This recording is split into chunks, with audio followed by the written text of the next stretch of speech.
Hi everyone. Okay, so we've spoken in one of our last videos about what microdermabrasion is. Now I'm going to do a demonstration for you using my lovely model, my daughter Alyssa Ray. We've already analyzed Alyssa Ray's skin. I've spoken to you about the microdermabrasion. The tip that we're using today is a longer tip. It gives me a little stronger application than the shorter tips that they have. These tips are also able to be disinfected, and you should definitely use a new tip on each client. If you have a clientele and you want to disinfect your tip and keep that tip just for that client, that's fine also. I would recommend just using a new tip for sanitary purposes. What we're going to do is we're going to start with a linear pass over Alyssa Ray's skin. I'm going to show you how to do the process, and I'm going to turn the machine on. The machine's a little loud, and there is a volume button on your microdermabrasion machine. When you're first doing a client, you want to keep your volume on a number 2 to begin. You can always turn it up as the treatment progresses.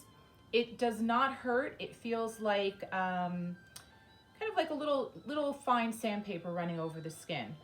So with that, I'm going to turn the machine on.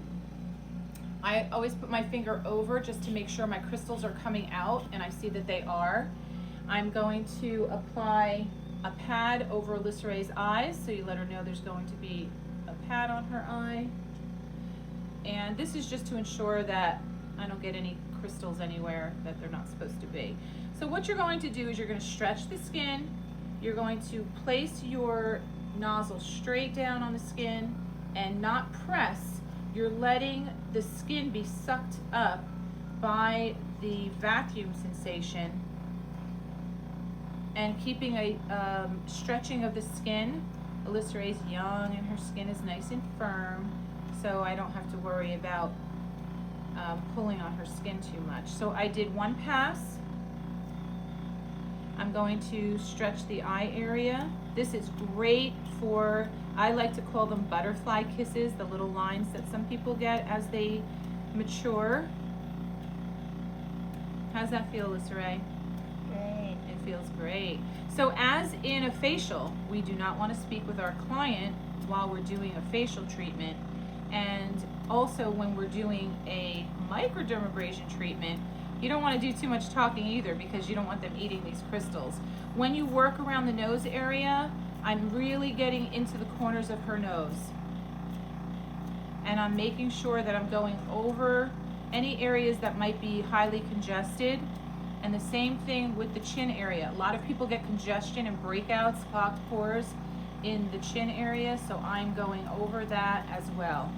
When you do the neck, you want them to lift up. You want to stretch down, and this you want to go fast. Some people are ticklish in this area, just has a different sensation. You can also do the décolleté, which is the chest area, and that's one linear pass on that side of the face. Then I would go to the other side, but for video purposes, the next movement, instead of linear, would be across. So you would be going in a vertical direction. And the same thing here. You want to work quickly, because you don't want them to have that pulling sensation for too long. You don't want them to have that sandy feeling for too long. And any areas that have hyperpigmentation, and which you've learned in your other chapters, which are any kind of dark spots on the face, you can go over those a little bit more. After you do that, I would be doing the other side of the face linear, and then the other side of the face vertical also, but I'm just doing one side right now just to show you. The next thing I would do is I would go on a diagonal. And again, I'm stretching the skin as I'm going, stretching the skin as I'm going, and I'm doing a little, so it's kind of like a basket weave. You want to do like a basket weave, like almost like you're doing a braid. You guys might relate to that a little bit more. Okay, and the same thing here, going over the nose again. Any areas that you feel like you need to work on a little more, go ahead and do it. If you're working on a person with mature skin, you might want to work around the lips a little more.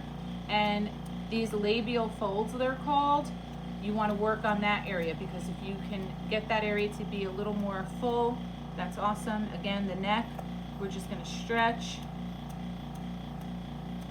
and do right up to the ear, okay?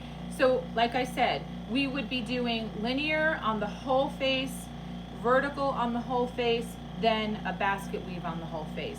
And those are your movements. I will return back with another video to show you how to remove and finish your microdermabrasion.